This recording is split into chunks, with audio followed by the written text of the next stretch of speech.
following is a presentation of the High Spot Podcast. Making their way to the ring, talking about the world of professional wrestling, the team of Jeff Martin and the Trendsetter, Brian Perga, the Jersey Wrecking Crew. What is going on, guys? You're listening to the High Spot Podcast. You can listen to us on bodyslam.net and on the G-Pops Podcast Network, as well as Shining Wizards and B-Plus Player Radio. We're back, Trendsetter. We are back. Yes, the AVN flu is real, folks. We're going to get into that, too. But so much about pro wrestling we got to get into. We've been away for a while, but we're rejuvenated. Our batteries are back intact. And please follow us on all our social media at High Spot Podcast. Trendsetter, how you doing? How you feeling? And yes, let's talk about it. AVN flu is freaking real. We are back. We are back. We have the show back. We're getting our health back. Woo. What a time it's been, Jeff. It's been a little too long, but a lot has happened. So, you know how they say there's no such thing as a day off? It's really true, especially in the world of professional wrestling. There is no day off. So many things have happened. So many things we've wanted to talk about. Unfortunately, our health comes first, guys. You know, you, the members of the crew, we love you, but we got to be healthy, because if we're not healthy, then the show does not exist. But, man, AVN flew by.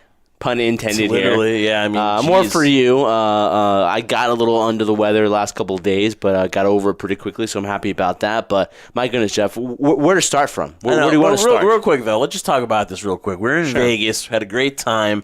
Check our YouTube channel out for our adventure with the Trendsetter. He is uploading all the videos and all the interviews there, so check it out, like, subscribe. So we're there, and then I think the second day I start getting the chills or something, and I thought I was just like maybe like hungry or something like that, and I was like, man, I'm really like, I got a headache, I'm not feeling too good or whatever. And then after we ate some Australian cuisine, I was feeling a little bit better. But then once we got home, once the weather changed, because there is that, you did say there's that mountain air, and compared to the weather here in Jersey, and I was like getting the sniffles, I was getting like a little head cold, and you mentioned to me that it was something about this AVN flu, so I started feeling better in a few days, and then you got a little bit more sick than I did, and then doing a little research, and yes, it's true with any convention. Let's not just say AVN though, but with any convention, there are a lot of people, there are germs spread around and stuff like that. So I may have actually brought in the AVN flu from Las Vegas, right? Yeah, you might have, but at the same time, we've been part of StarCast, we've been part of other conventions, and not the same thing has happened.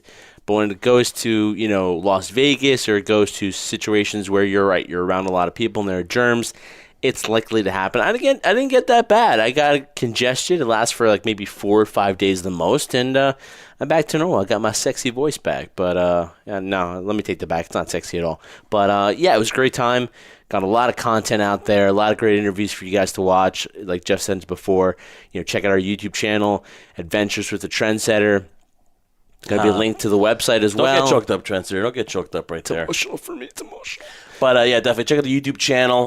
Leave a 5-star rating too on iTunes. Oh, I wasn't done yet. Well, and I wanted to thank. Talk about. Well, you wanted to bring this up, Jeff. Then, okay. Trendsetter. Yeah, talk about get to my point. The guy who can make 2 cents. Drink with some the water. dime, Stop getting choked basically. up, and let's get to the point. Go ahead. No, I'm sorry though, Trendsetter. Really. Shut your mouth before I shut it for you, Jeff. No, it was exciting, and I'm thankful for everybody who, including you, Jeff, being alongside me, being our cameraman, and ultimately Tough everybody job. you basically showed your enthusiasm to want me to continue to do it. It was a pleasure. I enjoyed it, and I'm very thankful for every single guest that gave me their time to be on the show, and all the PR departments as well. Is AVN in danger next year? We'll get to that in a little bit too, but listen, guys, like I was saying before, leave a comment on iTunes, subscribe, like, and also on all places where podcasts are available. We're on iTunes, on Spreaker, anywhere podcasts are available. So definitely give us a listen, and we got a great show for you. There's so many ways that we can go. Talk about me getting emotional. I know, I'm tongue-tied right now before we even start. there's so many ways that we can go in every direction, but let's kind of like associate AVN with what else was going on that week, and that was that the whole talk about was Cody and the Young Bucks, checking out, scoping out the scene for the MGM Grand, because that is where Double or Nothing is going to be. And now we actually have facts. We have concrete facts. We know what's going to happen. We know finally that Kenny Omega, like we reported on Bodyslam.net, Cassidy Haynes, good job, first reported, and you got credit for it on a lot of news mediums, and that is that Kenny Omega is officially signing with AEW Executive Vice President. So now you have 4 Executive Vice Presidents. And let's just talk about, Double or Nothing. It's a reality. The High Spot Podcast will be there Memorial Day weekend, May the 25th, from the MGM Grand Garden Arena. You're going to get Kenny Omega versus Chris Jericho, Alpha versus Omega 2, but there's so many other newsworthy stories coming out of that Trendsetter. What exactly was maybe the highlight of that whole ticket announcement party? I think the biggest highlight was the fact of, I hate to be one of those fans that say, oh, everything was exciting, everything was amazing, but it kind of was. It has to be centered upon what the main event's going to be, which is Chris Jericho versus Kenny Omega. That's going to be the focal point of what you hope sells tickets to the audience. But ultimately, it's more of just this whole feeling. I can't speak for you, Jeff, of knowing that you have now a group behind AEW that seems to be going in the right direction. Now, they're miles away from everybody wanting them to compete directly with WWE. And, for the people that have that idea, okay, great, that's nice to have, but you know what, they're still starting off. You got to crawl before you can walk, and you got to walk before you can run. And I think we're at the stages right now where the future looks pretty bright. There's obviously a lot of potential there too, but now it depends of once they get that TV deal, that TV exposure, where they're going to do most likely after Double or Nothing, and where they plan on going with it. That's where you're going to get an idea of the future of what direction AEW plans on going. But the whole event was exciting, Jeff. It reminded me of a Nitro back in the days when they had in the pool parties. I was waiting for somebody to jump in the pool. Right, yeah. It was exciting, great atmosphere. The crowd was there, and much like the tickets are on sale, guys, and they'll be available pretty soon. And the biggest question is going to be how long is it going to take for this building to sell out? Well, yeah, the pre-sale tickets, obviously they were made available. They announced that would be available on Monday, and the pre-sale tickets sold out. Will there be general admission tickets available on the Wednesday? We don't know, but obviously there is a calling. A lot of wrestling fans that are loyal to the Young Bucks, to the Elite, to Cody, that really want to get behind this, obviously have made all their plans to go to Vegas because, again, the pre-tickets are sold out. So this is another huge win for AEW, All Elite Wrestling. And then, Matt Jackson saying, man, maybe we should, book a bigger building, right? So this building seats about maybe 14,000, probably 13,000 in between there. So obviously this is good for them in the future if they want to target a bigger building. Well, yeah, I think I never mentioned this to you, but when you told that to me before we came on and did the show, Jeff, I was going to say, T-Mobile Arena would have been the best spot for it, but unfortunately, it didn't have the timing with the playoffs, with the Vegas Knights that was going to happen. So if not, there's no doubt in my mind it was going to be at the T-Mobile Arena, and you've had the same scenario in terms of the enthusiasm for it.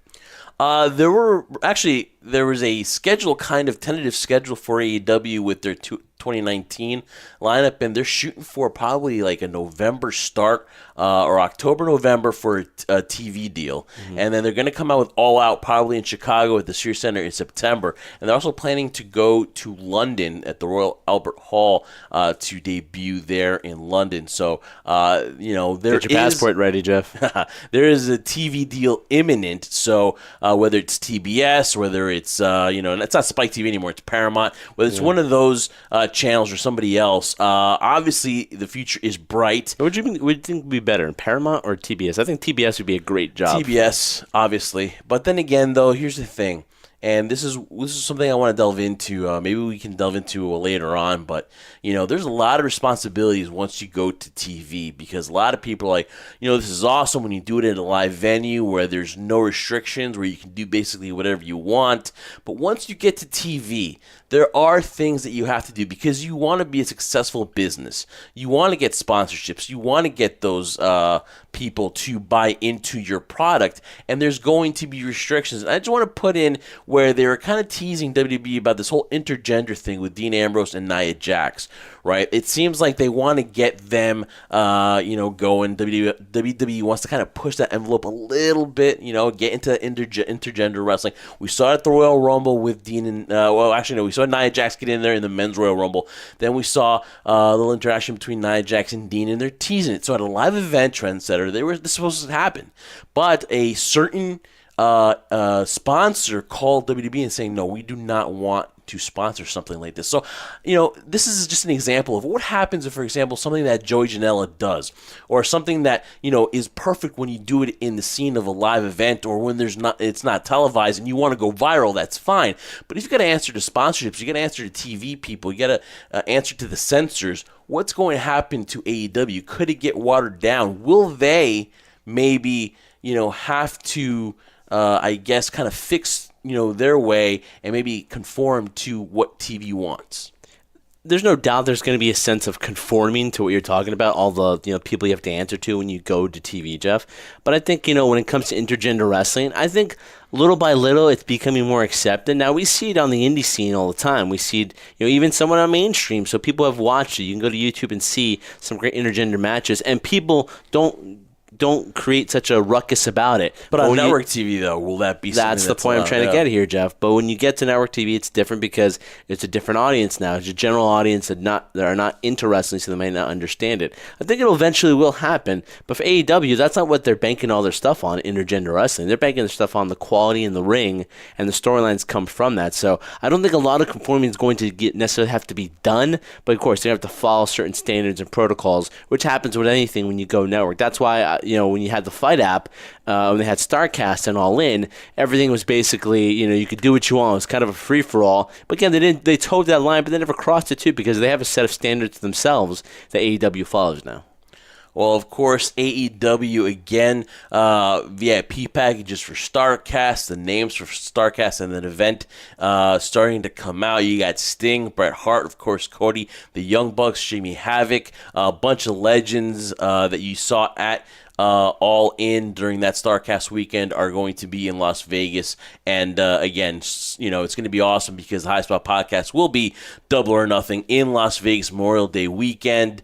Man, let me tell you something. To be in that waiting room for those tickets is the most, I would say, nerve-wracking thing that I've done in a long time, because I wanted to be part of it and cover it on our social media platforms for bodyslam.net. To be able to go there and cover it is amazing. So waiting for those tickets was a panic, and man, they sold out like crazy, dude, which is, positive for AEW. It's positive for them. It sucks if you're a fan. It sucks also if you're media and trying to cover it as well. But they're all good signs, and this is kind of what you want in terms of, you want it to be more available. You don't want, servers and things like that to go down because there's such high demand for these tickets, for these events to happen, for these meetings, these meet and greets and things like that. It's a good sign. It's a problem you'd like to have. And coinciding with that, right before I could actually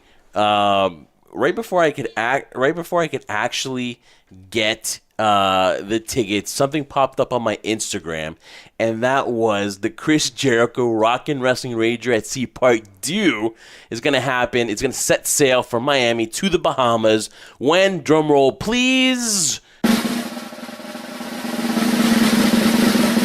January 20th to the 24th, 2020. So I have a chance to get my beach bod ready. But again, the pre-sale now will go to the people that went to the cruise before to sign up. And I believe February 19th is the first chance that you can make your deposit. Book your cabin, where you're going to hear that over and over and over for a year. It will give you guys the opportunity to book your cabin for the Chris Jericho Rockin' Wrestling Rager at Sea Part 2. But this time, the headlining promotion was going to be AEW Trendsetter. You excited? You ready to get your sea legs back under you, Trendsetter? I am not ready. I'm ready for that buffet, though. I really am. And those gallons of ginger ale we were drinking. What boat was that we were on?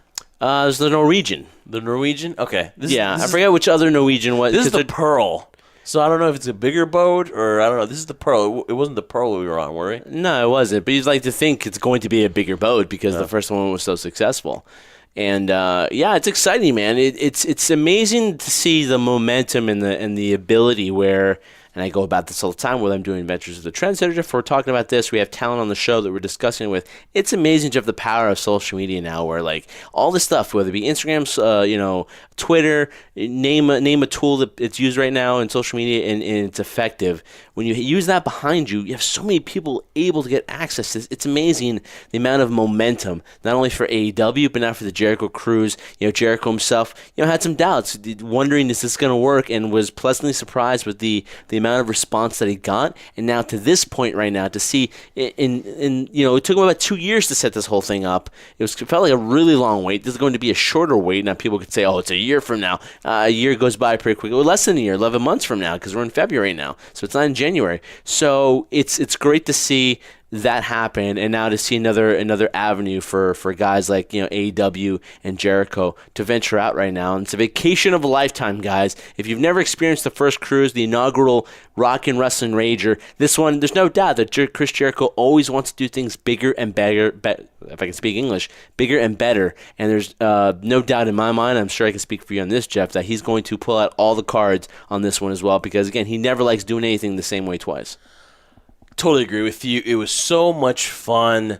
Really, my first time, of course, on a cruise, on a boat, at sea, to do anything like that. And it was 100% fun. And yes, you're right. Chris Jericho likes doing things bigger and better. And I'm sure that there will be, more things available. He's learned from last year. And honestly, I'll be honest with you, Trendsetter. There's stuff that could go wrong on something, but really there's few stuff that actually went wrong on the first cruise. It really couldn't have gone much better than it did. So, listen, Chris Jericho, anything he does, anything he gets behind is something that's going to be worth going to. You're going to get your money's worth. So if you're interested in being on a cruise, set sail away with Chris Jericho on the Rock and Wrestling Rager at Sea, Part 2, sailing away from Miami and all the way to the Bahamas, the 20th to the 24th of January, 2020. And don't be fooled. It does not take that long to get to the Bahamas, but it will take that long to come back from the Bahamas.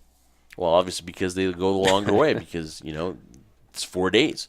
So, and you only port 1 day, where we ported at NASA.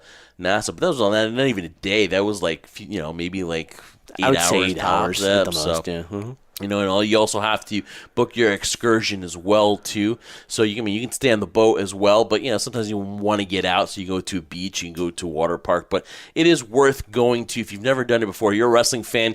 You want the paranormal. You want the comedy. You want everything else. You want to see podcasts. You want to see all this stuff. You want to interact with your wrestlers. You want to get that rub elbows with maybe a Cody or Kenny Omega. This is definitely the trip for you. So definitely go to ChrisJerichoCruise.com and check it out. So that's going to be awesome too. It seems like they want your money, and I think they're more than gladly willing to give up money, the fans are, for these experiences. Because honestly, Trendsetter, it's not like a WWE thing where boom, you're in, boom, bang, bang, and you're out. Yeah. Here you actually are able to talk to these guys. They're accessible, and I think that's one of the main reasons why they are successful, the accessibility of the stars. New Japan Pro Wrestling, we have a brand new IWGP Heavyweight Champion, and that is Switchblade Jay White. He defeats Hiroshi Tanahashi for the belt. A little shocking. Some people might think he's not ready. Some people think that maybe it's too soon, that this is them being in a panic mode because Kenny Omega has left, that they have to build the stars. I kind of lean on they have to build stars.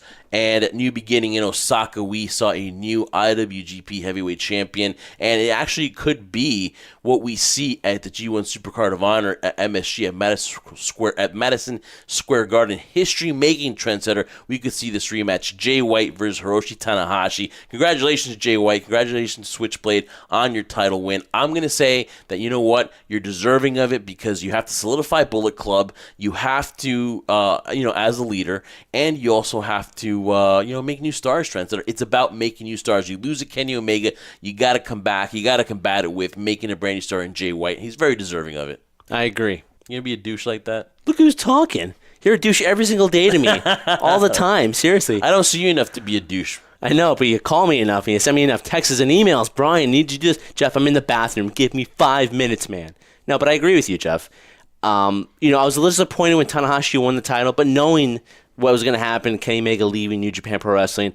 But, let's look at this retrospectively. It makes sense, though, because, I was a little annoyed in the beginning because I thought, not because of Jay White winning, but I was a little annoyed thinking, here we go, New Japan Pro Wrestling going back to their old ways, depending on their Japanese stars to be that bridge, especially when they want to cross over to the United States.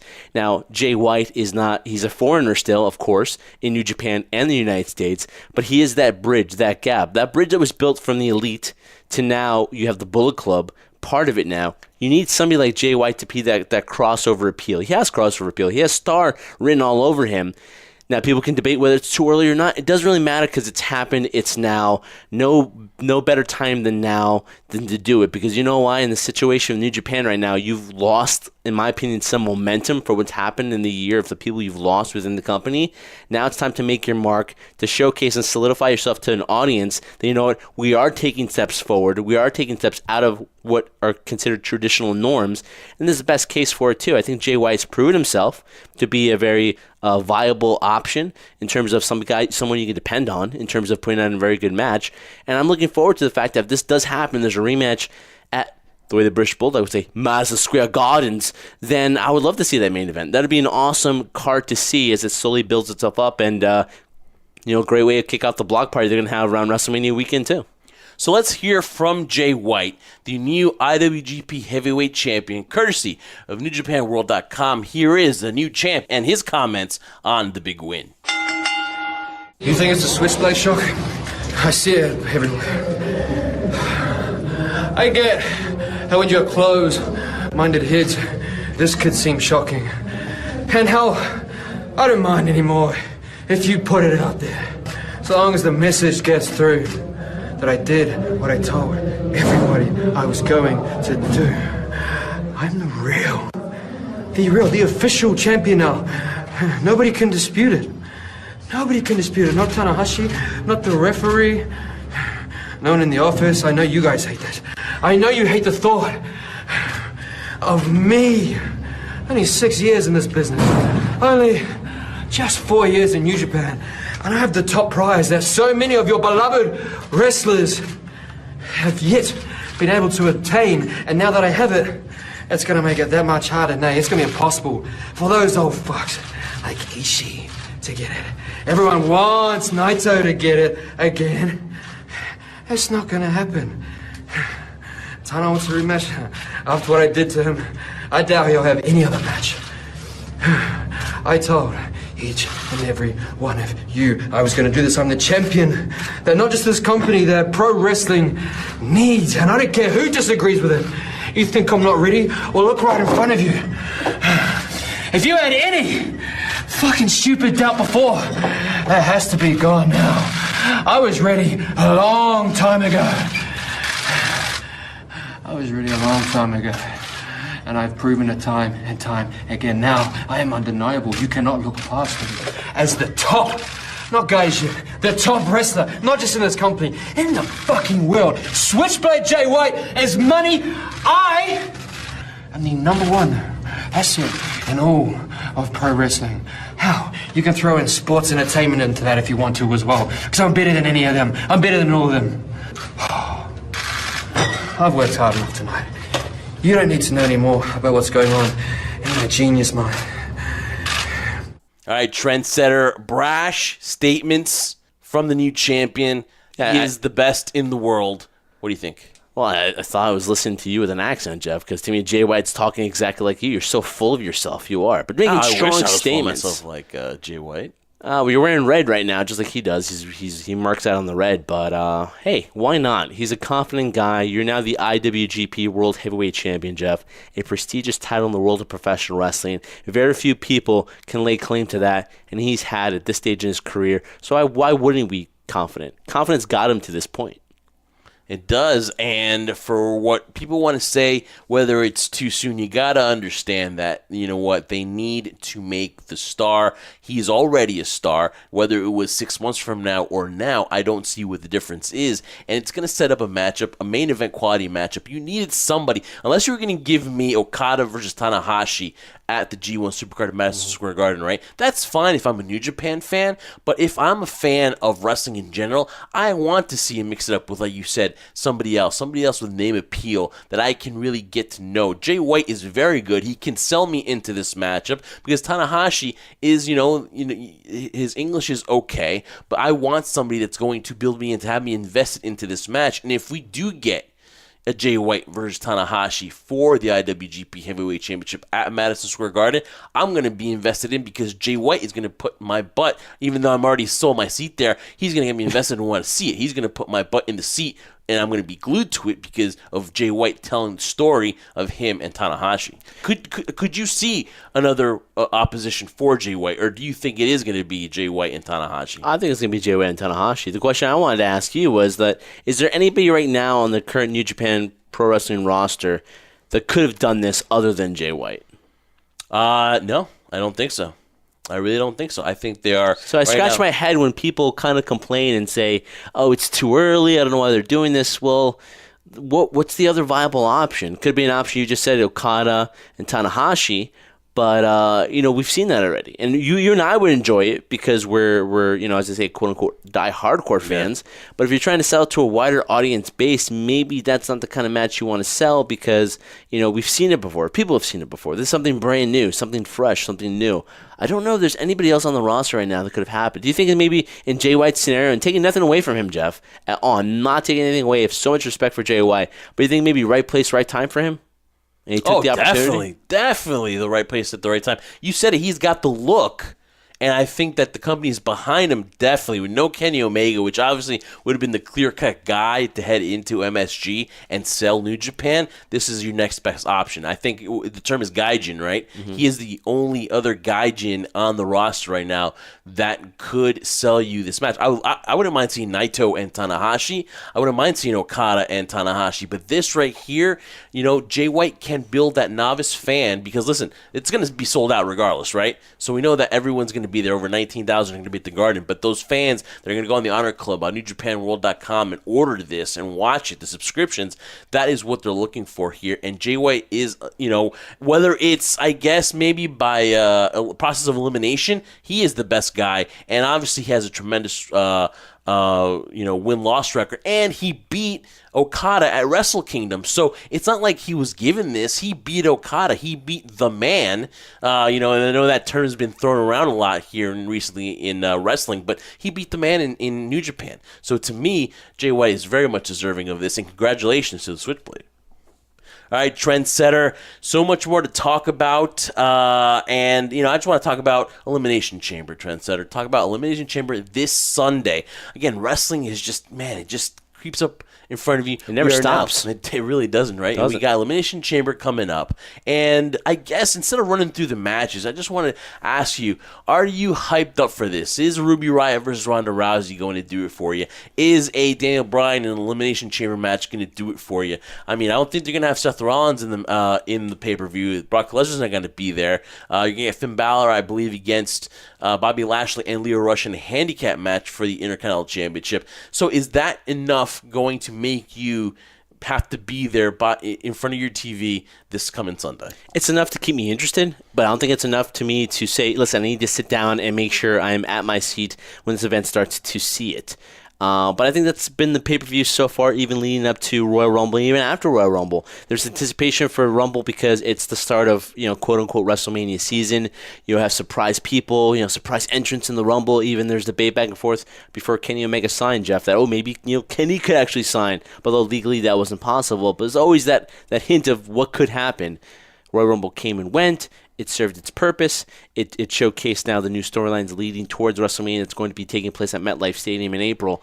But to me, it's cool. There are some appealing matches. The Elimination Chamber match, and no offense to certain people, but in my opinion, has been kind of watered down. It's similar to Hell in a Cell or now a TLC match or a ladder match. It gets used up in these scenarios that they don't become special anymore. So when you would see an Elimination Chamber before the show started, guys, I played Jeff the promo leading up to the very first Elimination Chamber in Madison Square Garden for Survivor Series, and it was exciting because it was something you didn't know what to expect. It was new. Same thing like Hell in a Cell. Cell, when the first Hell in a Cell match came out, we didn't know what to expect. Thank God guys like Shawn Michaels and Undertaker, lifted and raised the bar. In my opinion, it's still one of the greatest Hell in a Cell matches of all time. No offense to Undertaker and Mick Foley being thrown off the top of the cell, but to me, it gets watered down a little bit. And at this point right now, I think the main thing, if you're from a business standpoint, Jeff, if you're WWE, why would you want to have this pay-per-view so close to WrestleMania? Because you're just asking for injuries to occur, because that Elimination Chamber is not forgiving at all. I understand getting away with Elimination Chamber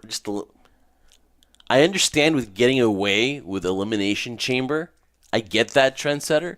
But when you have another Fastlane pay-per-view, either one, get rid of it. I don't need to see 2 more pay-per-views. I don't need to see Elimination Chamber, and I don't need to see Fastlane, okay? Give me 1. I get you got to bridge a gap, but don't give me 2. Honestly, fine. You want to get rid of Elimination Chamber? You want to get rid of Fastlane? That's up to you. I get why you keep Elimination Chamber, because, you put at stake that chance to go to the Mania, or you get a championship match, won your last opportunity. I get it. That's why you do it. But I don't need to see a Fastlane. We're already on the Fastlane to WrestleMania transfer. I don't need to see that as well. And now the WWE Women's Tag Team Championships are going to be on the line. I think that this, to me, if I was booking this, and it's my chance to book here, is that it's all leading to, in my estimation, that now that we know that Bayley and Sasha are going to start things off, that they're going to fight, they're going to scratch, they're going to claw, and they're going to come up short, whether I don't know to who, but I think they're going to come up short, and I think that Sasha is going to snap. She's eventually going to have enough is enough. I keep coming up short at title wins, and she's going to take it out on Bayley. To me, that is the right thing to do. That is the fresh thing to do. Raw now does not have too many heels, if you ask me, and I think it's the perfect time for Sasha to turn heel. And then you have a Sasha heel, you might have an Alexa Bliss heel, you have a Nia Jax heel. Whether they want to turn Alexa Bliss to face, that's their decision. But this needs to happen because it's been building. We've been teased about it, and this is the perfect scenario for the crap that you gave us for almost a year now in their friendship, building to that animosity, back to the friendship for Sasha Banks to fully snap on Bayley. And I want to freaking see it this Sunday. Well, that's something you're definitely looking forward to, Jeff. There's no doubt about it from the emotion in your voice. Damn it, I want to freaking see it. See, the thing with Sasha and Bayley is, yes, it's we talk about storylines having that slow build, and this has been building up for God knows how long, almost over a year now, of what could possibly happen, potential turn, them going to friendship therapy, all that stuff, yada, yada, yada, as I use my Seinfeld reference there. But with this, I don't know, for me at least, if I am fully invested in terms of caring enough. It's been kind of stretched out far enough. Sometimes you can stretch out storylines even too far. Something like this, I think it's going to happen. It'll be great for Sasha and Bayley to have their moments at WrestleMania against themselves individually. I guess it leads up to that. Sasha turning on Bayley, and now they'll face each other at WrestleMania. Cool, great. Maybe you have some refreshing here, some type of refreshment in terms of a career for Sasha, because, I've talked about before, she makes a better heel than she does a face.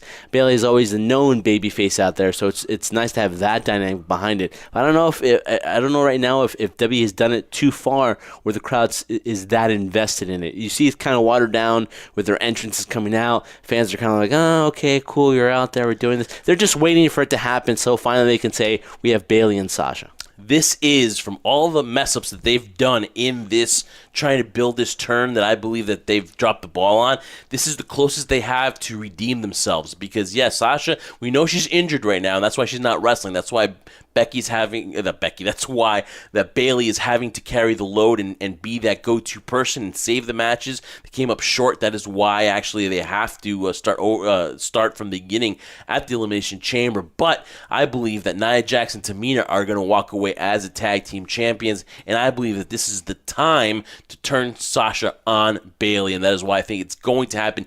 It needs to happen, because if it doesn't, I am not going to be invested in the boss and hug connection going forward, because them carrying the championships, when am I going to have to wait for this turn? Am I going to have to wait for it 6 months from now to build up into SummerSlam? And listen, Sasha Banks is not to me a tag team wrestler. To me, I want to see her in singles matches competing for the WWE Raw or SmackDown Women's Championship. She had a tremendous matchup against Ronda Rousey, so I want to see her singles. I want to see her feud with Bayley. I want to see that win against Bayley at WrestleMania to be the next in line for that Raw Women's Champion. And if Becky walks away as the champion, on the Raw champion at WrestleMania, how good would it be to have a Sasha Banks versus Becky Lynch match set up for you heading into post-WrestleMania season? Yes, I stumbled over my words because I'm that damn passionate about this, but doesn't it make sense for you, Trendsetter, to have Sasha versus Becky post-WrestleMania?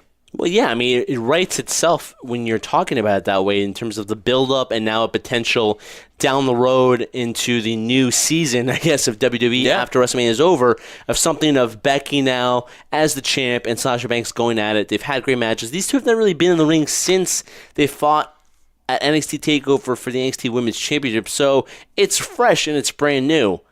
Will we get there? Time will tell on that, Jeff. But like you said, in terms of redeeming themselves, WWE has this opportunity. I think people will be investing in it. But right now, for me and myself personally, I'll wait for it to happen, because so many times if we thought, oh, this is going to be it, and it's fallen short, we've been disappointed. So let's see it actually happen at Elimination Chamber before we say anything else. I said that Nia Jax and Tamina are going to walk away the first ever women's tag team champions. Just your prediction. Who do you think is going to walk away with the championships? Well, this goes contradictory to what you want to happen. I think, the perfect timing for the betrayal to happen is at Elimination Chamber. But I think, from a historical standpoint, who do you want as your first ever women tag team champions? It's got to be the fan favorites, right? It's got to be Bayley and Sasha. I think that will happen. And then maybe at Fastlane, they lose their championships, and all of a sudden, that's where the turn happens. So as much as we want it at Elimination Chamber, I think Sasha and Bayley will become the new first ever women tag team champions, and will lead to the betrayal when they lose the titles to their first defense. And, of course, Elimination Chamber is this Sunday on the WWE Network from Houston, Texas. You can catch it, this Sunday. So, again, with the All-Star Game of the NBA, and then you have this also, too. You have to decide what you want to watch. It's an All-Star game for what? NBA. What is that? Ever since I've been back in the NBA fold, I've gotten into this whole NBA thing. Not that I'm going to watch the NBA, but still, you have the NBA All-Star Game, too, which is probably the most popular All-Star game out of all the major sports now. So, Team right about Giannis and Team LeBron this Sunday as well, too. So, it's your choice. But, again, Elimination Chamber. After that, you got Fastlane, and then WrestleMania here in our backyard at MetLife Stadium. Trendsetter. Kota Ibushi remains with New Japan. Is that a plus for New Japan? Oh, of course it's a plus for New Japan. And the risk that he could have gone to AEW and the Golden Lovers would have reunited, now they are no longer together. Golden Lovers are no more. But huge gain for New Japan Pro Wrestling. If they were to lose Kota Ibushi, then, I wouldn't say they're in trouble, but it's like, wow, this is not good in terms of them trying to, lick the wounds, basically, of losing the momentum they had leading into the new year. So great job and great signing by Ibushi. I think, honestly, even if he were to go to AEW or before when he's part of the Cruiserweight Classic, I think his heart's in Japan. So stay with where you're comfortable, stay where you're happy. And he has a lot still to prove in New Japan, so, the future is bright for him there. It softens the blow of losing Kenny by keeping Kota Ibushi. And, depending on what you believe, what reports you believe, Kenny Omega could still find himself wrestling some dates for New Japan Pro Wrestling. That door has not been closed as well. But again, we'll find out into the near future. Congratulations to the NXT signings, Trendsetter. I'm going to give you some of the names. And, the rich just keep getting richer. Okay, Rachel Ellering, ACH, Samuel Shaw, Karen Q, Trevor Lee, Elliot Sexton, and Jonah Rock, two very popular wrestlers from Australia. Listen, NXT just keeps getting richer and richer. I think one of the names that stands out to me is not just NXT. WWE keeps getting richer and richer in their talent pool. Yeah, Rachel Ellering, ACH, Jonah Rock. That's a pretty star-studded group of signees, a new class here for NXT. Definitely. Congratulations goes out to every single one of those people that were given the opportunity and took advantage of it. Hard work definitely has paid off for them. That's why they're in this position right now, and it's where they want to be. And ultimately, depending on what happens, and some people debate, Jeff, whether success is dependent on whether you make it to the next level from NXT to the main roster. I'm sure it's everybody's goal. But at the same time, the amount of knowledge you'll learn from the Performance Center and being on NXT TV, where you have a lot of die-hardcore, you have a huge fan base there, generalized from NXT, is going to be a kind of a breath of fresh air in terms of the tools and the things you learn from the Performance Center and the coaches there. who would not pass? Nobody would pass up the opportunity. So congratulations goes out to them. And like I said, man, the rich. You said it, not I said it. You said the rich keep getting richer. I know, and whether you think, whether you go into the illusion that you're going to make a difference and you're there to, make a change and you're there, at the big stage, congratulations, great for you. Yeah. Right now, the wrestling business, the industry is an all-time high. Business is great, whether you go to WWE, NXT, ROH, New Japan, AEW, Impact Wrestling. The future is bright. It's such an economic boom, Trendsetter. It's a great time. It is a great time, and most people might be upset thinking, man, look at all these people being signed now. But you know what? That just leaves opportunities now for other people who probably wouldn't have an opportunity on the indie scene or down to working promotions like Ring of Honor, Impact. Those avenues are still open. So for younger talent to come in, it's a replenishing thing, like you said. It gets used up. People move up to the next level in their minds, which is NXT now in WWE. But now there's room for other people. Hey, you want that opportunity? Here's your chance. Take advantage of it. And that's how newer stars are born. And Trendsetter, what a great show to kick things off here as we are on the road to WrestleMania. We come back from AVN, had such a great time, Trendsetter. To watch you do your thing in your interviews was amazing. So a round of applause goes out to you and what you do. Obviously, like and subscribe Adventures with the Trendsetter with a bunch of interviews from AVN 2019. So definitely give him a like. He really does a tremendous job. And again, AVN was tremendous. Now, Trendsetter, AVN or Rockin' Wrestling Rager Part 2. That's going to be the amazing question heading into the next few months. But it was awesome being with you in Las Vegas, and just tremendous job, Trendsetter. Really, really great job at AVN. Well, thank you. Like I said, a lot of credit goes to you because as much as there's stress involved, they're trying to get all these interviews conducted, which again, I think companies like Star Factory PR, the Rub PR, the Rising Star PR, and the list goes on, of all them setting up times and dates, and especially, AVN itself for allowing us to interview a lot of their talent and their, clientele there. It was great to share that experience with you, Jeff. It went by in the blink of an eye, basically. And in terms of asking me the question, whether it be AVN or Rockin' Wrestling Rager, here's the thing. The dates have not been set out for AVN. It's usually the last week of January, so we'll see what happens. Dates have changed back and forth.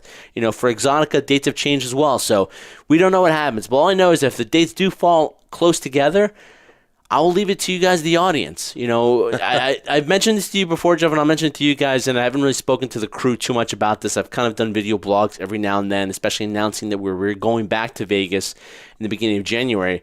Listen, guys, I've been doing this a lot on my own. Jeff's been helping me, in terms of, being there, being a buddy, and going there with the cameras and going there and helping me set things up and so it doesn't become more complicated in my own mind. But here's the thing. Twice I've been doing this on my own accord. I would like the fact that by the end of 2019, going to 2020, if somehow the Adventures of the Trendsetter, and again, I'm not just focusing on the adult film industry, it'll go into other ventures too, but that just seems to be the main focus because that's the most popular thing you guys want to listen to and see. If there's a way of this being distributed out there where there's content gets seen by more people, and again, we appreciate every single member of the crew that actually subscribe to the High Spot Podcast on our YouTube channel. Love you guys. Keep doing that. But there's a way of distributing that, and then somehow me being paid to go there, that might change things. So it depends on where the demand is. Is the demand more on the Wrestling Rockin' Rager, or is the demand more for AVN? And I will let the crew decide on that. And so the decision's in your hands, guys. I'm just following what you guys want to do. But you know what? It's going to be a tough decision. But thank God we have 11 months to come up with a decision, Joe. 11 months. Yeah, technically 11 months, but got to be a decision somewhere down the road. But again, we await what happens. And I'm a last-minute guy. I'm a last-minute guy. So, Trendsetter, man, this was a great episode to recharge our batteries, to get back into all the wrestling topics. I mean, so many other things to get into as well, but we've got a long time heading into WrestleMania to talk about that. Technically, now we should be on that road to WrestleMania. So, no more days off for the Trendsetter and I. It's going to be, we're going to be coming at you with High Spot Podcast episodes. What's that? that, Trent? I'm sorry, you said no days off. We don't have any days off. No, I'm about to say. Even when we're sick, even when Jeff's under the weather and I'm under the weather, we're still working, guys. No joke. There are times where Jeff and I are in the same place because we're working in the same place. Jeff's under the weather. I'm terrible. And we keep asking ourselves, oh, my goodness, can we just have 2 days off where we can recuperate? It doesn't exist. It doesn't happen. But you know what? We wouldn't have it any other way because, it's those types of moments that make us happy that we're doing the show because we're so happy we're back to 100%.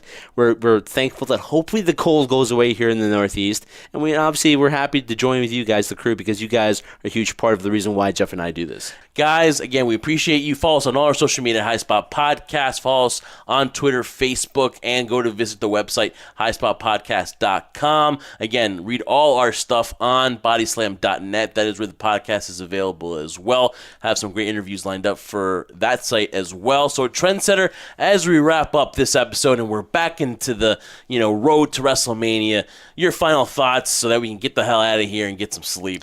My final thoughts are this, Jeff, and I'll leave you with this, guys. Kenny Omega did an interview after his press conference, and we were leading up to the buildup of Jericho and Kenny Omega, Alpha versus Omega 2 in Las Vegas at the MGM Grand. And he brought up a great point, and I'll leave it to you at this, guys. Kenny said, this isn't a war. As most people want to say, a war between AEW and WWE and all these companies working together to try to compete with WWE. That's not the case. It's a celebration of professional wrestling. I think that was so true because as much as we want AEW and WWE and how AEW wants to overtake the World Wrestling Entertainment, it's not about that, guys. It's about being excited, as Jeff and I talked about last year in 2018, how cool it is to be a wrestling fan, and no better time to be a performer in this industry to get your name out there with all the tools you have to promote and brand yourself and market yourself. Now in 2019, things are getting bigger and better each time. We talked about the Rock and Wrestling Rager. We're going to be talking about the Super Card of Honor in Madison Square Garden. WrestleMania is coming right around the corner. And then you have, Double or Nothing in May, and then you'll have All Out in Chicago again. There's no better time to be a wrestling fan. So all I say to you guys right now, as we start the new year off, we have all these things that the High Spot Podcast is going to cover with my tag team partner, Jeff Martin. Let's stop being cynical here, and let's stop worrying about, is there a war? Is there going to be a battle? Who's going to win this supposed battle between promotions? Let's just enjoy it. And enjoy and celebrate. Professional wrestling is now becoming more mainstream than ever. And the only ones that win in the end are us, the fans. So let's enjoy it. Let's not talk about wars. Let's just talk about wrestling and the amazing amount that we're going to have in the next few months ahead. Trendsetter, well done. Yeah, and you guys have enjoyed the High Spot Podcast. For my tag team partner, Jeff Martin, I am the Trendsetter, Brian Berga. Back to 100%. How long that will last, we have no idea, so enjoy that as well while you have it. Keep checking us out every Friday as we have brand new episodes for you guys too, and we thank you so much because remember, we do this for one reason and one reason only. Even in our sick beds, we do this for you, the crew.